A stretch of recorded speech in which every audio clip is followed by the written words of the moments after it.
Here is how to create and publish a blog post. First, click the link in description for System.io free plan and then log into your account. Begin by clicking Blogs under the Sites tab, then select your blog's name. From the blog menu, head to the Post section. This is where all your blog posts live. You will see default posts that came with your blog. To edit them, click the three dot icon and choose Edit. To remove them, select Delete. When you want to create your own post, click the Create button.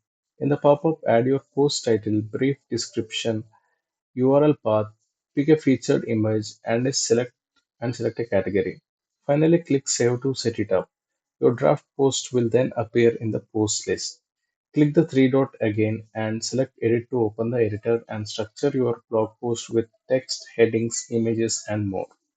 When you are done with writing and formatting, go back to the three dot menu and click Activate to publish your post on your blog. By clicking View, you can preview your blog to verify that the new post displays correctly on your site's post list and within the blog layout itself.